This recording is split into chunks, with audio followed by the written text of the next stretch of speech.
episode number 1 of the recovery series. Today we're going to discuss static winch line, more specifically how to repair it, and more specifically on that, how it attaches to the drum. So most of your older, cheaper winches, there's an electrical terminal crimped onto the end of the rope. On some, there's a little loop and then a little metal thing that bolts to the side of the drum, or this is just bolted to the side of the drum. I've had problems with them. The bolt sticking out likes to chew up the rope when you've got it too far loaded to one side, as some of us do. There's some other issues with it. It's pretty easy to break it if you put any load at all on this because your wraps aren't tight enough. You can break the bolt or you can pull this out. I think there's a better system, and it's a really easy system to do if you find yourself in need out in the middle of nowhere. So it involves nothing but some duct tape, or preferably Gorilla Tape because it's stickier and tougher. But for this, we're going to use duct tape because it's easier to undo after the demonstration. So I'm going to turn the camera down and then we'll get to it. So the gist of this is we're going to tape the actual rope to the winch drum. Get started with a 3-week tape or so. Just want enough to get a couple wraps on it. I'm going to, just for convenience, fold this tape over and stick it to the table. You can use the hood of your truck or whatever to do this. Get it up in the air. Let somebody help you. Whatever works. So, then we're going to pretend that this doesn't have an eye in it for the sake of this presentation. What we're going to do is we're going to leave, say 4 inches or so tape hanging off the end of the line. Then we're going to tape this rope down, cheating to one side, maybe leaving, I don't know, 1/4 inch or so between the rope and the tape, edge of the tape there. That'll become apparent why we're doing that here in a second.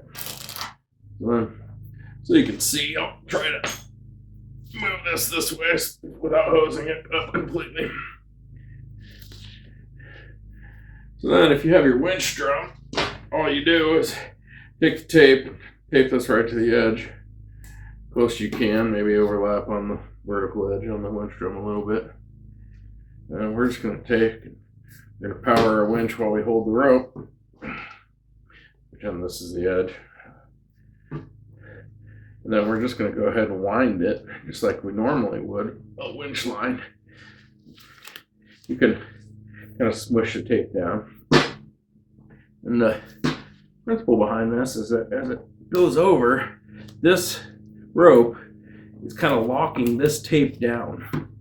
So every successive wrap locks the one before it in. And again, this isn't gonna, you can't pull the weight of the vehicle against this, but you can't pretty much any winch locking system.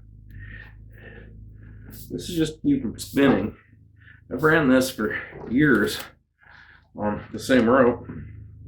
I have really, really good luck. I have never had one come loose on me. And I am not the greatest about making sure my line stays tight. So I don't know. So you can see I've got 3 wraps here. Again, each wrap is holding the successive lines taped down. See it better if I start wrapping just rope. See, this rope's holding that one down. They're overlapping there. It creates a really tight lock. So that's all there is.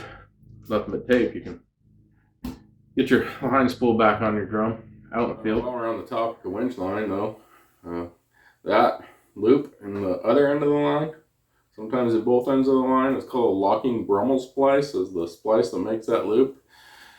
There's a gentleman on YouTube by the name of Rigging Doctor that does a way better job of explaining and showing how to do this than I ever could. So I'm going to link his video below in the description. Along with that, I'm also going to link our intro video on the recovery series and a little bit about me and a little bit about Lifeline and why we're doing this.